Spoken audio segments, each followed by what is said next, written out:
So if y'all, Coach Cam from Hold the Line Sports here. Probably going to go on a little ramble fest. Got to get some content out, and I think this is a good time. We don't talk about our Braves enough on the show because honestly, there hasn't been much to talk about.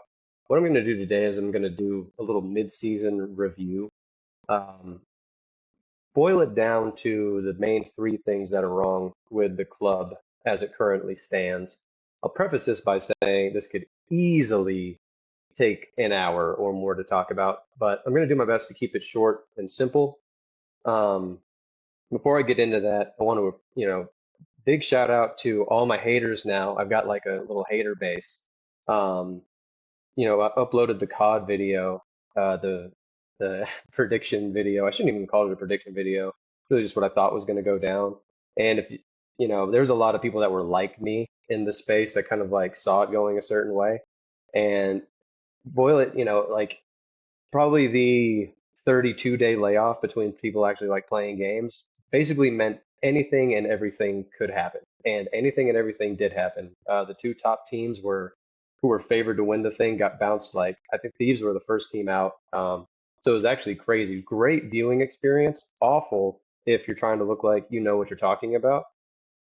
For the most part, I absolutely sold every one of those, but most of my friends and like people in the same space, we were kind of like all in the same boat. So like we'll just take the L and chalk it up to great viewing. Like it's great television for everyone. It was actually a lot of fun to watch. So even though nothing went the way I expected it to, it's kind of for the best, especially if you're a fan of the space. Um, Enough about that. I just wanted to thank you guys. Like I appreciate everyone. That video and then the other one Will did last week were our two best that we have ever done. Maybe it's a little bit of like kind of changing up the timing of when we post. Whatever it is, it seemed to work, but couldn't happen without you guys. I really appreciate all the listeners taking the time to watch our stuff, no matter how right or wrong it may be. And as always, keep the comments going. We love the comments. We love the engagement. And let us know what else you want to hear about. Kind of like a preview of what I might go into in the next few weeks. We got college football starting up and obviously NFL as well. And so like we'll probably switch gears into that and we'll have plenty to talk about. Not going to shy away from baseball stuff. Obviously, we're going into the All-Star break and the trade deadline. There's a lot of news, but I think I want to start mixing in some of my like ACC football previews and some of my NFL previews as we're getting into we're in July now, so we're about a month away from it really ramping up and then the season obviously getting underway after that. So I'll probably start the previews. I haven't figured out exactly how I'm going to do that yet, but rest assured that the product will be put on the table. I can't wait to talk about football. Again, it was great last season. Should be great again this season. Okay, to the matter at hand. As I'm doing this, Sean Murphy like just hit a three-run tank, so like that kind of like softens the blow a little bit of how bad the season has been. But needless to say, the Braves season has been nothing short of a complete failure. Um, Maybe my verbiage is harsh. Maybe some other people see it as like some bad luck and some things didn't go our way. It's a failure. It's a dumpster fire. It's one of the worst years that we could have possibly envisioned. We are at the time of year where teams decide whether they're going to be buyers or sellers. For the most part, the Braves should be in what we call like a holding pattern. The window is still technically open, so they don't need to get rid of like all of their players. Obviously, it's not like a complete like we just need to start over. It's not like that. In the eyes of most people, I am not most people. I tend to be a little bit more the sky is falling when things like this go down with the Braves, and it's not always as bad as it seems. But for right now, it seems that way. I think it's time to dump everything, but I might change my mind, and hopefully, I do change my mind in like a month. I'll probably make another video about what the Braves should do at the trade deadline, but this one I'm going to do more of like just like a mid-season review on kind of the three main things that have gone wrong for the Braves this season. Category one. We cannot hit. I don't care what anyone says. I'm not talking compared to previous years either. Like obviously, you go back to like 21, 22, like we could hit. I'm not even comparing it to them. Like, don't let anybody fool you.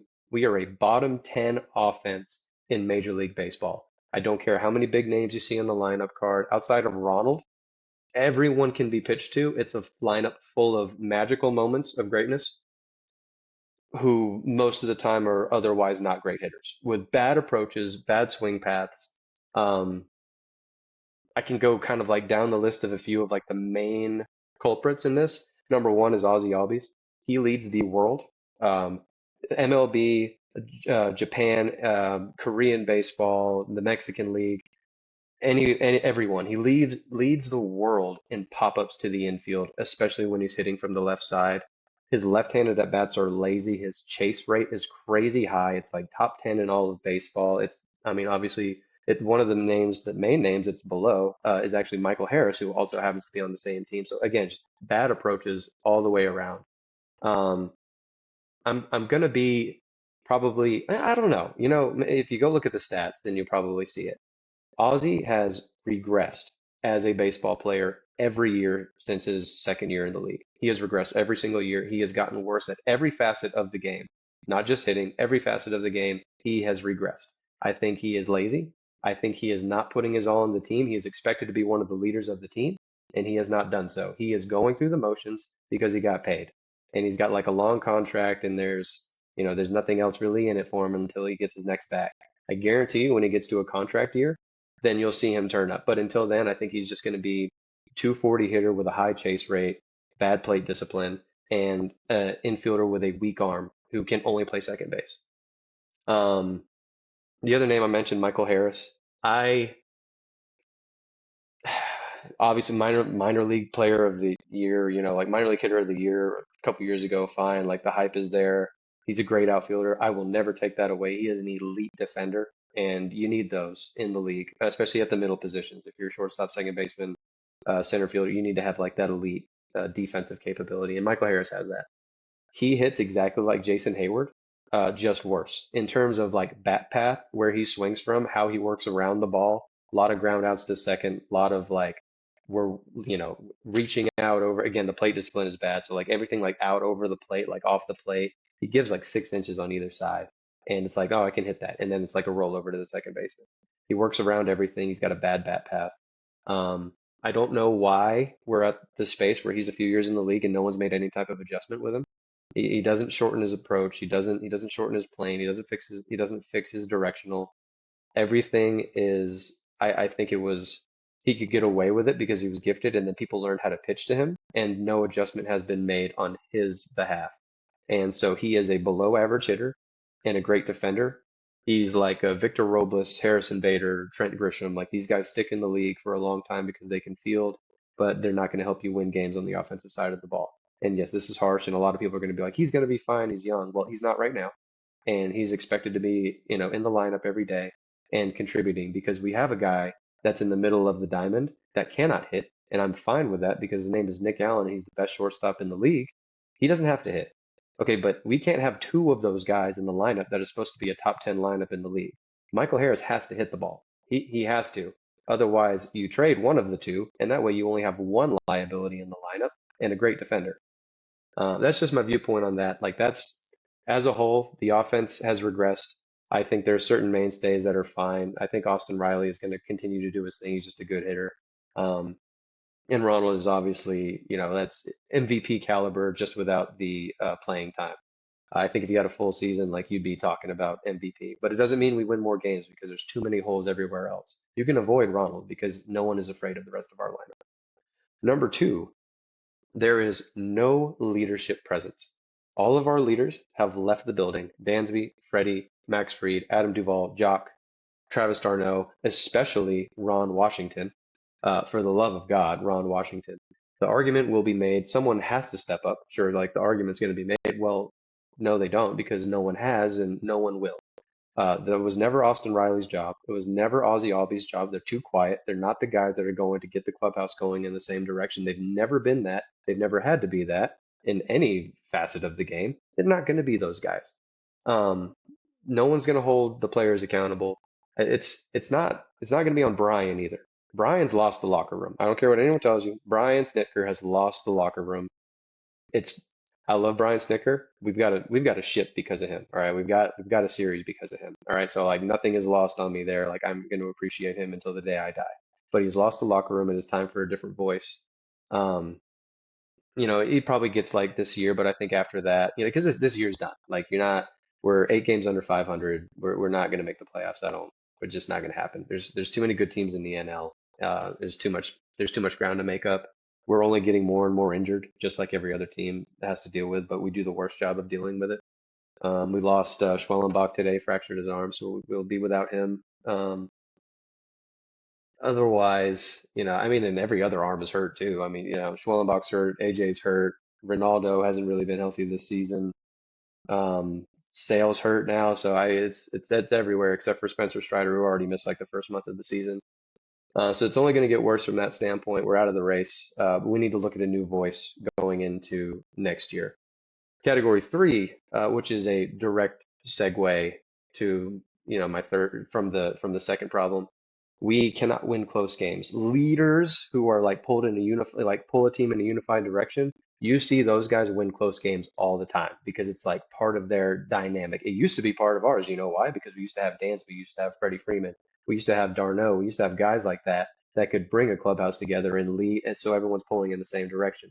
We used to be known as the team that in the eighth, ninth inning was the most dangerous team in baseball. That identity left when our best players, our leaders of the building, left the building.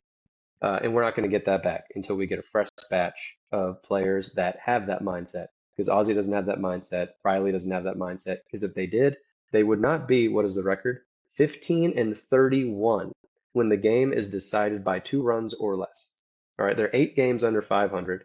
There is one other team with a sub 500 record and a positive run differential. Just so you know, we have a +8 run differential, and are 8 games under 500 because we are 15-31. We lose twice the amount of games that we win when the game is close. That is abysmal. That is ridiculous. Put it on the bullpen if you want, but if we hit better, the bullpen wouldn't need to worry about it. I mean, it's like impossible. The only other team that is like us is the Rangers, and they're 42-44 with a +20 run differential, which is also abysmal. But what we have is historically bad. So that's the difference. And it all goes back to the same thing. If close games are not decided by talent, close games are decided by clutch moments, clutch players who thrive in that kind of atmosphere. All of those players left. They left with the World Series. And we don't have any left. We don't have any of those guys left. Some people might argue like Strider's that guy. Okay, well, Strider was hurt all of last year, a decent amount of this year, and has not been the same since he came back and only throws every fifth day. So even if you have Spencer Strider, who is that guy, he is that guy once every fifth day, once, maybe twice a week, in the best cases, which that's just not good enough. Now, like, I'll conclude it here. Like this is a rant, this is a ramble. I could easily go for 20, 30, 40 minutes. We're probably at about like 12 to 15 minutes. Um, I believe all of this wholeheartedly. Like I think it's broken. I think we have a broken thing. I think we need to look at a retool and a rebuild. And a lot of people are going to be like, no. So many of these players are either gone or have regressed every year since we were at our peak. It is time to start looking at how do we fix, what do we do at the manager spot? What do we do at the coach spot? We also need to look at, this is beside the point, we need to look at another hitting instructor because the guy that we brought in, our hitting guy is just not, our hitting coach is just not the guy. Because he would have made some adjustments. And it's either, if it's either they're not talented enough, which we know is probably not true because we watched them mash for like 2 years before all of this went down, or this guy doesn't have a voice that gets people to buy into whatever his process is. 'Cause I can't tell what the approaches are at the plate. We're bottom 10 offense. As far as like talented offenses, we are the worst of the talented offenses, or what should be talented. And I can't tell what the approach is. And I'm a hitting guy, so that's like a thing that I like pride myself on is like, okay, I can see what this guy's trying to do here. Like I get it. If it's a mishit, it's a mishit. I can look at 7 of the 9 players that are hitting, and I cannot tell what they're looking for, what direction they're trying to go with the ball, whether it's zone hunting, pitch hunting, whether they've done a scouting report on whoever's on the mound. I can't tell. We used to mash lefties. We don't hit lefties as good anymore. Um, there's so many issues. I believe all of this. This is I'm concluding now. I was gonna ramble again, but I stopped myself, so I did a good job. Um, honestly, like my goal here is now we've got some newfound leverage. We got some people like actually watching our stuff. Like, we're in like the hundreds instead of like the tens. So, maybe you guys, maybe we watch and this like it'll be the same thing like with COD. And I have like all of this planned out for COD and it goes completely wrong. and the comments are filled with "You're dumb, you're clueless, you don't know what you're doing." And this same thing happens with the Braves, and everyone sees it, and all of a sudden the Braves go on a tear, and it's just a night and day difference. And we make the postseason, we make a wild sneak in with a wild card spot like we did in 21. Um, maybe it's like that. I don't think it will be, but if it is, I want the comments. I want the cold take. This aged like milk, whatever you guys, man, I'm ready for it because I want it to happen because I'm obviously one of the biggest Braves fans there is. I don't think it happens this year. I think we got to take a good long look in the mirror. The deadline's only going to do so much. Maybe you hold a little bit. I'll get into more of that in the next video where I talk about kind of the trade deadline moves that I expect. But I think after the end of the season, we've really got to assess some things and think about making some changes. Um, I hope I'm wrong, Do I hope I'm wrong? Absolutely. Do I think I'm wrong? Not right now. Not with what I've seen. I don't see it changing anytime soon. As always, thank you guys for watching. Will's got a couple videos he's putting out as well. I think they're all going to drop like sometime later in the week, so be on the lookout for those. Give us some likes, give us some views, give us some comments. We love it. We're here for it. We're here to stay. The content's going to keep coming. We got football season coming right up around the corner. We are stoked for it. Thank you guys for watching, and I will see you next time.